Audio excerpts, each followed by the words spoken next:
नारायण श्रीमन्नारायण नारायण नारायण। बोले लक्ष्मी नारायण भगवान की जय। गुरु का दिया हुआ कोई भी वस्तु बड़ी संभाल के रखना चाहिए, क्योंकि गुरु का दिया हुआ प्रसाद, वह जो है प्रसाद अमृत तुल्य होता है। उसे कभी भी यत्र तत्र न रखें और गुरु का दिया हुआ प्रसाद अपने प्राण से भी प्रिय मान करके अच्छी जगह उसे रख देनी चाहिए। एक छोटी सी घटना आप सभी को श्रवण करा रहे हैं कि गुरु का दिया हुआ प्रसाद कभी फेंकना ना चाहिए, उसे प्राण से भी प्रिय कैसे मानना चाहिए। एक बार की बात, मतंग ऋषि की एक शिष्या जिसका नाम सेवरी है, यह सेवरी जो है भगवान के प्रिय भक्त। एक बार की बात, यह सेवरी सभी ऋषियों के आश्रम में जा करके निवेदन करती थी, प्रार्थना करती थी कि आप मुझे मंत्र दीक्षा दें। लेकिन संत महात्मा जो सेवरी को कोई मंत्र दीक्षा नहीं दिया,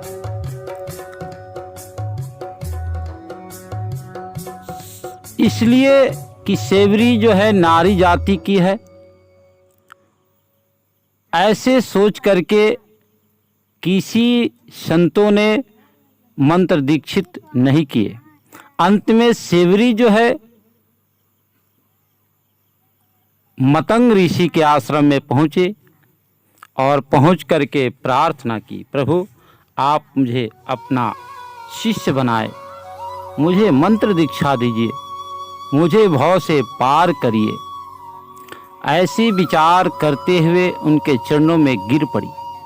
मतंग ऋषि ने देखा और उन्होंने विचार की, अगर इसकी उद्धार हम सभी संत नहीं करेंगे तो कौन करेगा।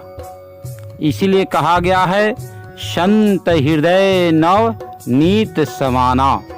संतों का हृदय जो है माखन से भी कोमल होता है। तो संत मतंग ऋषि जानते थे कि पढ़ी लिखी तो है नहीं और ये परमात्मा का चिंतन कभी कर नहीं सकती। तो संत ने उन्हें एक मदिरा प्रदान की और बोले, देवी आप इस मदिरा को खूब अच्छी तरह सुंदर जगह रख देना। और वह मदिरा को ले करके घर में गई और एक दियरखा पे यानी रख करके पूजन पाठ करने लगी। एक समय की बात, वह पूजन कर रही थी, तब तक जो है उसका मदिरा गिरा और गिर करके टूट गया। अब जो है वह बड़ी बेचैन, अब क्या करे, मदिरा टूट गया, रो रही है बड़े प्रेम से। देखो, गुरु जो होते हैं, गुरु का काम होता है अपने शिष्य को भव सागर से पार करना। पैसा के लिए शिष्य न बनाए, धन के लिए शिष्य न बनाए, उसे भव सागर से पार उतारने के लिए शिष्य बनाना चाहिए। और मतंग ऋषि जानते थे कि यह तो पढ़ी लिखी नहीं है, लेकिन इसी के माध्यम से इसका भी उद्धार हो जाएगा। और वह जब मदिरा गिरा और मदिरा गिर के जब टूटा, तो प्राण से भी प्यारे इस मदिरे के लिए वियोग में होकर के यह सेवरी जो है बड़ी जोर से चिल्ला करके रोने लगी। और